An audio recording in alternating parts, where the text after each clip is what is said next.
Hi there, people of the internet. My name is Keenan Taylor. I'm a scientific illustrator and fantasy author. Tales of Kaimere is an anthology of 11 short stories and novellas set in Kaimere, a fictional world of my own creation. Kaimere is populated by a diverse range of animals. Many of these animals would be familiar to us, such as lions and hippos, while others are descended from such iconic prehistoric animals as dinosaurs and pterosaurs, which did not go extinct on Kaimere as they did not suffer the impact of the meteor which triggered the extinction of these clades on Earth. These animals were all brought to this planet from ours by the endemic life of Kaimere, seeking to terraform their home. The endemic life is able to manipulate the surroundings in ways described by the human inhabitants of Kaimere as magic.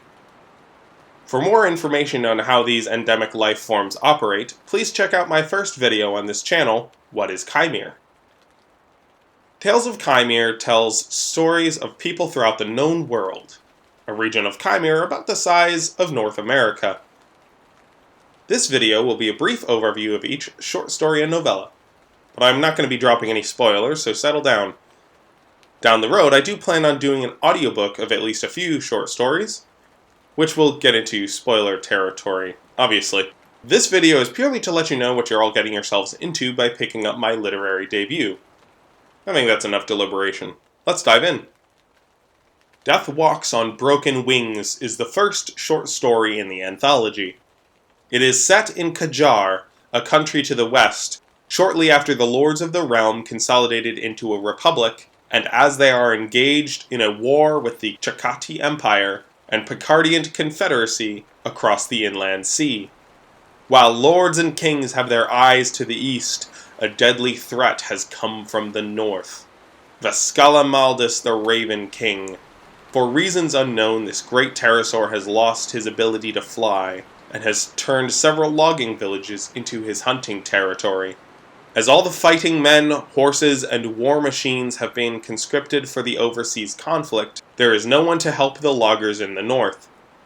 Dozens are slaughtered as the Raven King settles in as an unchecked apex predator of this domain, surplus killing long after he has had his fill. Singus, one of the loggers, has lost his wife and daughter in the latest attack. Consumed by rage and grief, he vows to kill the beast. Many fellow loggers want to help. His brother convinces him that he would only be throwing his own life away. Hope, however, comes in the form of Nasiri, a big game hunter from the very confederacy that Singus's people are at war against. Nasiri hunts man-eaters, and has no care for who is being hunted. Although they each have their own motivations, the group all need each other if they're going to stand a chance against the tyrannical pterosaur, who proves far more covert and cunning than his brutish appearance might suggest. The second story, Fire in the Shadows, is set in Zardi, an imperial city to the opposite side of the known world. Here we follow Sima, the daughter of an imperial magistrate. She learns a young boy has gone missing out on the prairie, and when her father refuses to authorize a mission on grounds that the world outside of the imperial walls are too dangerous, she and her friend Tayla take matters into their own hands. With whatever coin they can pull together, the girls sneak out of the elite district to find Kaldin, a foreign adventurer, with hopes of hiring him to rescue the boy. Kaldin is one of the few fools brave and stupid enough to venture out onto the prairie. He hunts for truffles, which are worth many times their weight in gold, but they have to convince him that finding the boy might just be worth the trouble. Tricksters Gambit is our third short story. It begins with a 3 days trial, a tradition among the Picardian, in which a crime is committed with no neutral witnesses, so the accused is sent to survive 3 days on posts in the forest. If they are innocent, the spirits of the forest will spare them. Should the forest find them guilty, their bodies will disappear. Such is the situation of Jacosi, the apprentice to a powerful witch and storyteller, who is accused of murdering the wife of her best friend. She maintains that it was self-defense. As she is strung up by the very witch who is supposed to train and teach her, Jacosi settles in for a long wait. She has never really believed in the stories she tells, yet to her surprise, a spirit does come to visit, the great firebird trickster Indrakai, The trickster doesn't care if she's guilty or innocent. He just wants to hear a good story. Jokosi quickly considers Indrakai a friend, a pleasant companion with whom she can endure her trial, but one should never trust a trickster. Argonite is the protagonist of Story 4, a novella called Konans Menagerie. A Kenterim who has turned to piracy after his island home was colonized by the Kajarith Republic, Argonite has joined his boyfriend in serving under Captain Hanao, a ruthless sailor working for Koban the Pirate King. To win the Pirate King's favor, the crew has captured a young Uktan, one of the largest theropod dinosaurs in Kaimere, to be added to his vast menagerie. Fazid wants to work directly for the Pirate King, with the hopes that he will aid the Sirid in liberation from the Chakati Empire. Argonite just wants the freedom of the sea. The two decide that, after dropping off this fearsome drake and secure great fortune, they will go their separate ways. After a positive reception by the Pirate King, who has already prepared an enclosure following notification that they will be bringing him a Prince of the Prairie, disaster strikes in the form of a hurricane. Normally the rocks and channels dissipate incoming storms, but this one has hit at just the right angle and ravages the area. Many creatures escape their enclosures, including the young Uktan, given the name Ukjali by the Pirate King.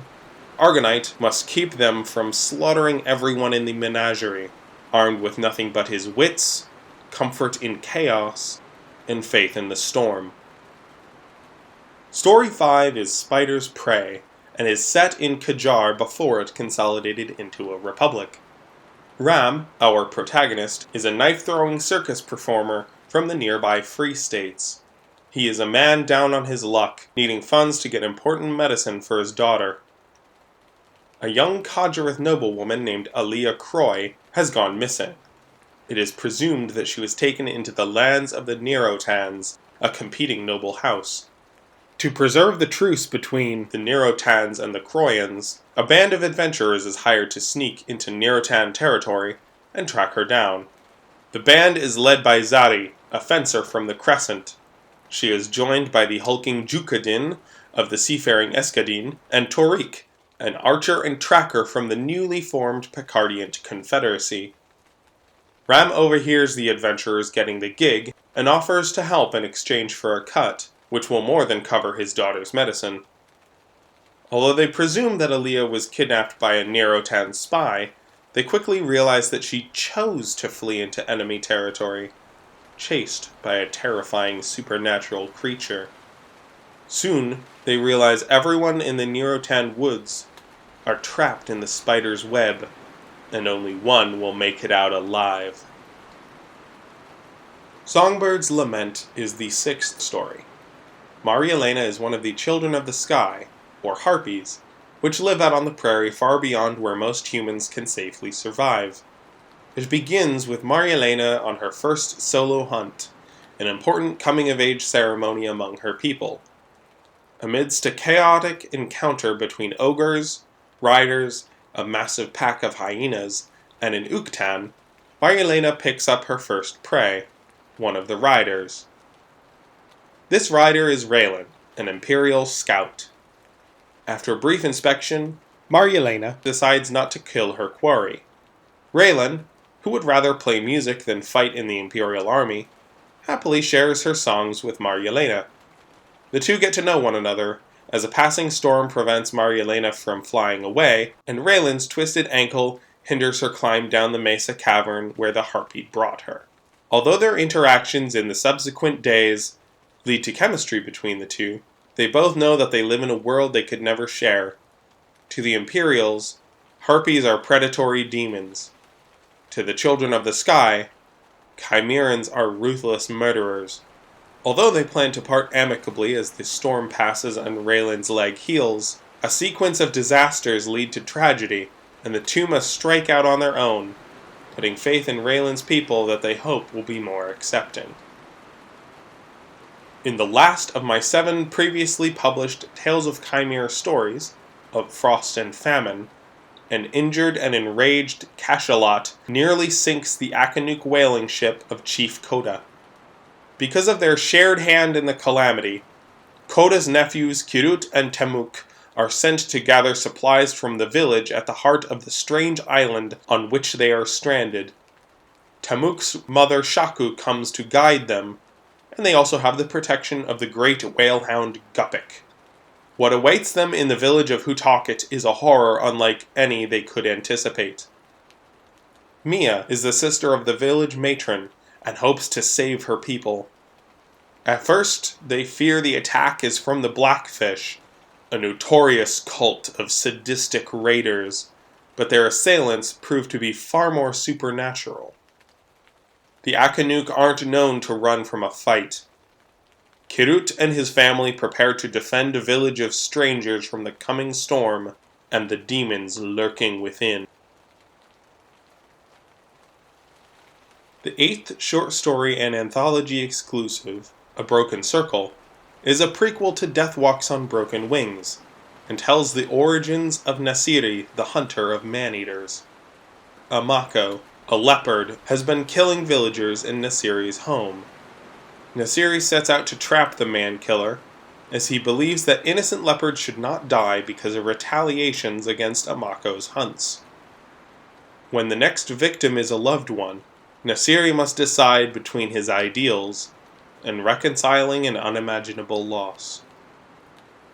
The final 3 short stories in Tales of Kaimere make up Tales of Earth and explore the influence of Chimeran magic on our own world. These 3, like A Broken Circle, are only found in the anthology. The first 2, Lost in the Woods and Truth Seeker, combine to form a 2-part story. The first, Lost in the Woods, follows Declan Shepherd, a shapeshifter who can assume the form of a great Irish wolfhound. Declan's brother Liam is going to help his boyfriend Ernest, a witch, who is trying to find a wizard named Dr. Yang, who has gone missing after getting death threat letters from someone who claims to be a witch hunter. Declan joins Liam and Ernest in tracking down Dr. Yang, hoping to find him before the witch hunter does. Several months later, Ernest's niece Faith believes she's being followed. Her now boyfriend Declan is confident that she and her sister Sophie have the same magic as their uncle, accepting that he can't protect them any longer, especially if they are being hunted. Ernest teaches the girls the rules of magic and how to awaken their abilities. Driven more by insatiable curiosity than anything else, Faith hopes to master her magic before this alleged witch hunter finds them, although she's not about to let anyone threaten her family. The final installment in Tales of Kaimere is Echoes of Laughter. This short story is a retelling of Beowulf, specifically his iconic clash with the monstrous Grendel. It is presented as the true story that inspired the epic poem. In this version, the Geatish warrior Thorold is a skin changer, able to take the form of a black wolf. To repay his father's debt to the Danish king, Thorold journeys across the sea to Zealand and intends to kill the monster Grimleia that has made the king's mead hall unusable. Thorold holds a grand feast in the hall. His men drink and pass out, while Thorold waits in sobriety for the monster to appear. Thorold has never seen a demon from Kaimere, which is what appears before him that night. But then again, Grimleia has never faced a werewolf before. Thank you all for listening in. I really appreciate it. The first 7 Tales of Kaimere are available individually to purchase and download to read on your phone, tablet, or computer to see if you're interested in my setting and style. Or you can just buy the whole anthology. Links to both can be found in the description below. I am currently working on The Lost Hellfighter, my first novel set in Kaimere. This story will follow Elijah, a veteran of our First World War, who is trapped in Kaimere for a year after being rescued at sea. Emahari is a Picardian noble trying to save her people, faced on one side by colonial interests of a supposed ally, and annihilation by a monstrous army from across the vast eastern ocean.